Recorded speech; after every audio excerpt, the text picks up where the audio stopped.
Assalamualaikum warahmatullahi wabarakatuh. Kami dari kelompok 1 akan menjelaskan tentang tutorial membuat sistem informasi modal usaha yang bergerak di dalam bidang retail. Kita menggunakan aplikasi Odoo untuk menjelaskan sistem informasi modal usaha kita yang bergerak di dalam bidang retail. Langkah pertama, kita klik inventory, lalu kita klik produk. Setelah itu ini ada macam-macam list produk, ada beras, garam, gula, kecap manis, mie goreng, minyak goreng. Nah sekarang kita akan membuat list produk yang baru. Kita klik create. Setelah itu kita tulis nama produknya. Nah di sini ditulis telur, lalu kita tambahkan pula gambarnya. Nah setelah itu ini dijentang keduanya, can be sold sama can be purchased. Lalu ini sales price nya diisi 26.000. Setelah itu costnya juga diisi 23.140 rupiah. Lalu produk kategorinya itu bahan baku.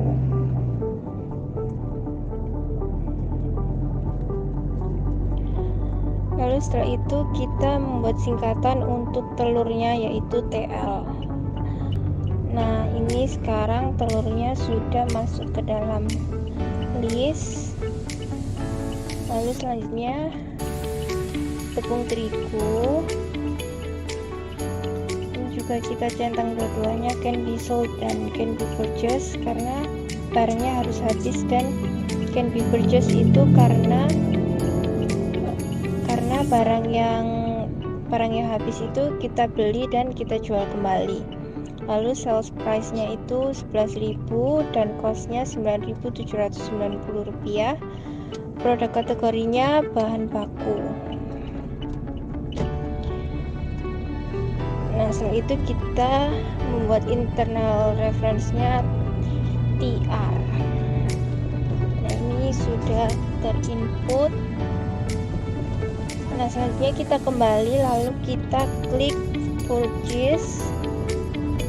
Nah di sini kita akan kita klik create, lalu ini vendornya kita masukkan nama PT nya yaitu PT Sejahtera, lalu vendor reference nya BTS, lalu ini ada expected arrival-nya. Nah setelah itu kita masukkan produk-produknya. Ini contohnya ada beras, lalu ini secara otomatis quantity, unit price, taxes, sama totalnya sudah terisi. Nah ini juga mencoba memasukkan produk gula 1 kilo, lalu ada garam.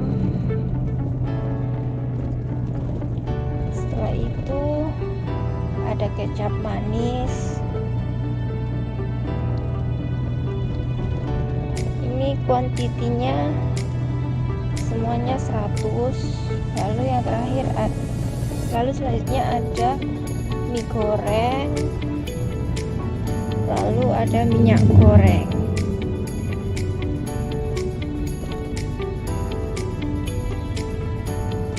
Setelah itu ada telur, dan yang terakhir ada tepung terigu. Nah ini secara otomatis terinput semuanya, unit price, taxes, sama totalnya. Lalu kita confirm order.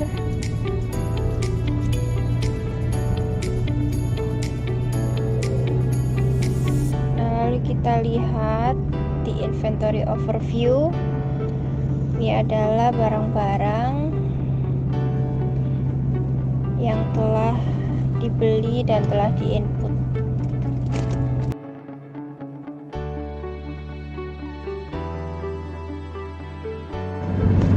Setelah itu kita klik dan semuanya.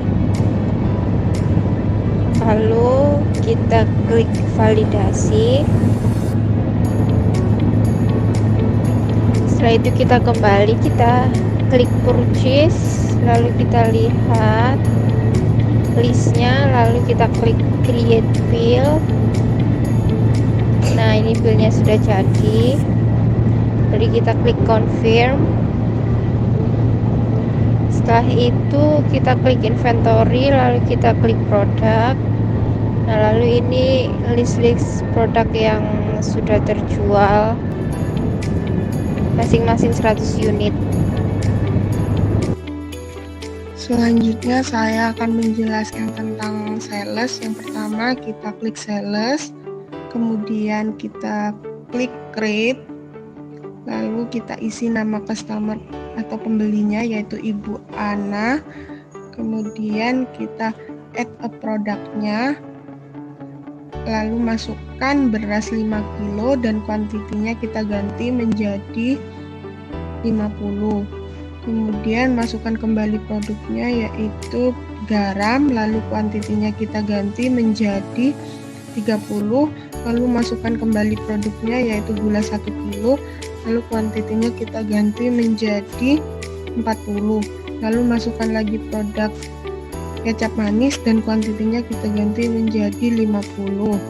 Lalu masukkan mie goreng dan ganti kuantitinya menjadi 20. Lalu add a produk lagi, masukkan minyak goreng 5 liter dan diganti kuantitinya menjadi 30.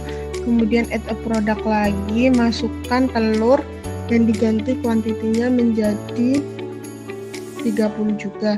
Lalu masukkan produknya kembali yaitu tepung terigu dan kuantitinya diganti menjadi 50. Selanjutnya kita confirm produk-produk tadi, kemudian kita create invoice-nya, lalu create and view invoice-nya. Setelah itu kita lihat produk-produknya lagi, lalu confirm, kemudian kembali ke sales, lalu klik inventory, kita lihat delivery ordernya, kita lihat produk-produknya, kemudian validasi, lalu klik apply, kemudian kita lihat lagi produknya, lalu kita kembali ke inventory, klik produk, lihat barang-barang yang sudah dipesan oleh Ibu Ana tadi, kemudian kita kembali ke inventory, lalu klik sales, kita create, kita masukkan lagi customer yang kedua, itu ada Bapak Jono. Kemudian kita add a produknya, kita masukkan yang pertama beras 5 kilo, kita ganti kuantitinya menjadi 50. Lalu add a produk lagi, kita masukkan garam, lalu kuantitinya kita ganti menjadi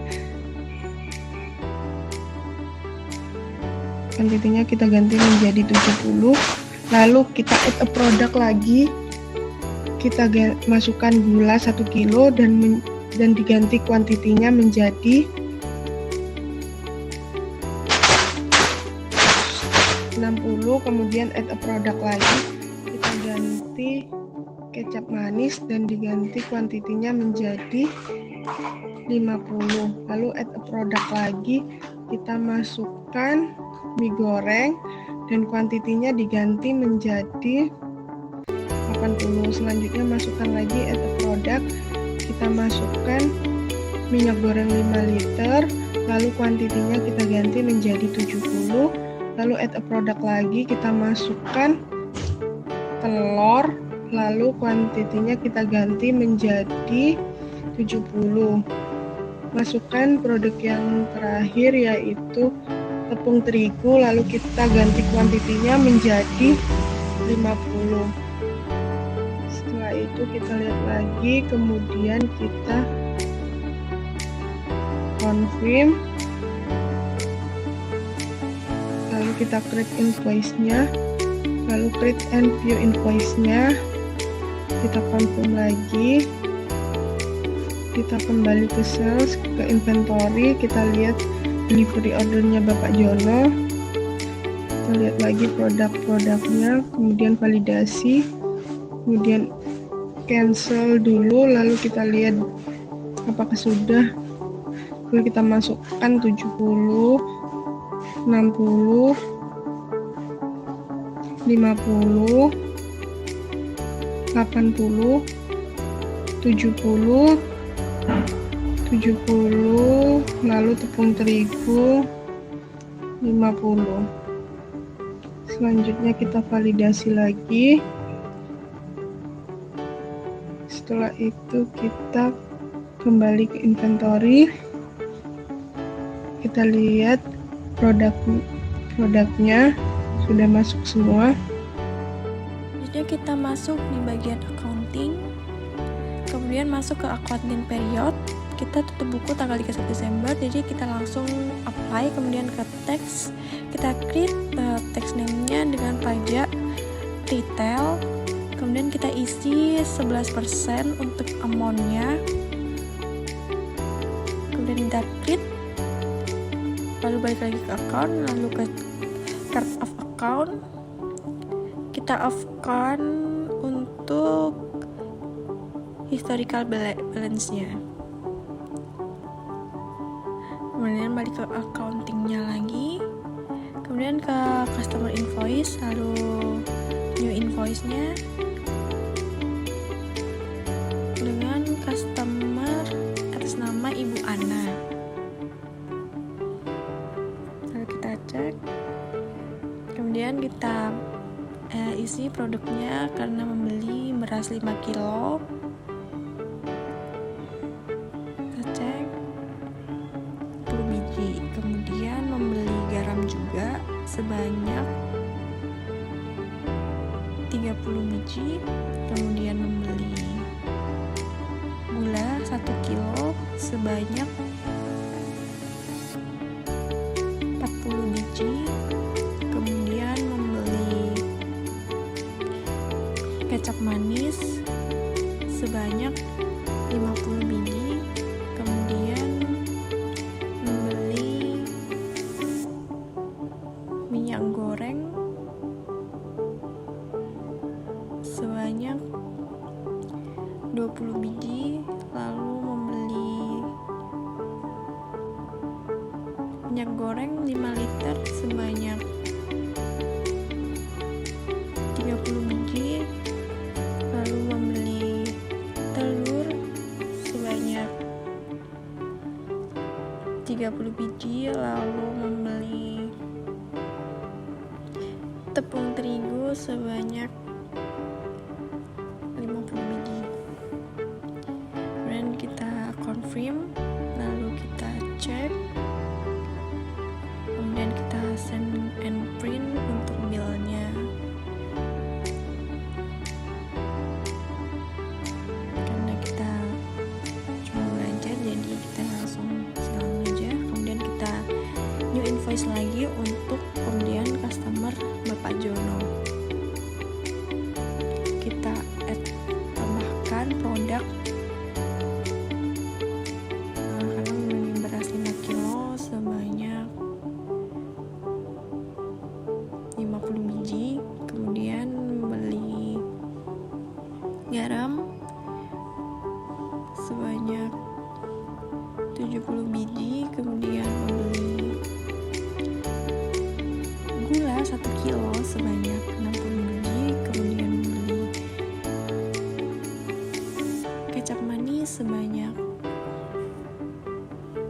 50 biji, kemudian membeli minyak goreng sebanyak 80 biji, lalu membeli minyak goreng 5 liter sebanyak 70 biji, lalu membeli telur sebanyak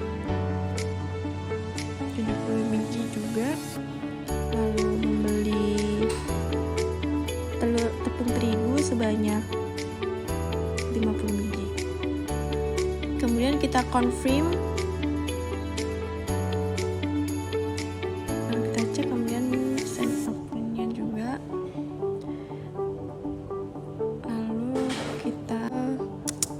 to validate. Nah, di sini kita udah masuk semuanya, kita cek, lalu kita confirm. Lalu kita cek accounting journals-nya udah masuk, kemudian reporting balance-nya kita cek semuanya. Nah, sudah masuk, kemudian kembali lagi ke accounting. Selanjutnya kita masuk dalam ke employees. Di sini kita akan membuat ke karyawan dengan atas nama Della dengan posisi pekerjaan sebagai karyawan, departemen, manajer, marketing, kemudian manajernya atas nama Ani.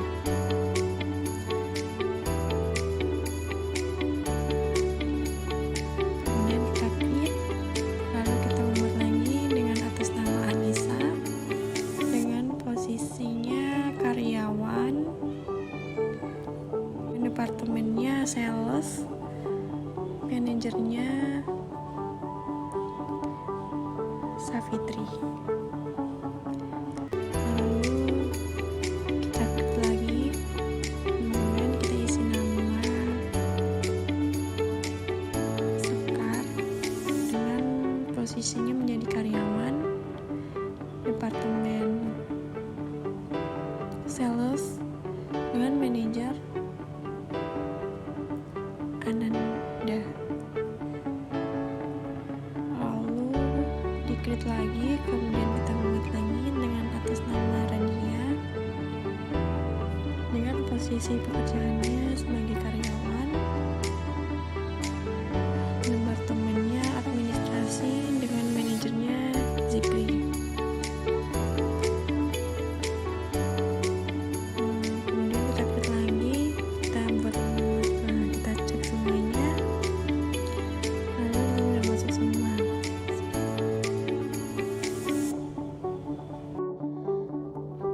Sekian penjelasan dari kelompok kami tentang bagaimana membuat sistem informasi modal usaha yang bergerak di dalam bidang retail.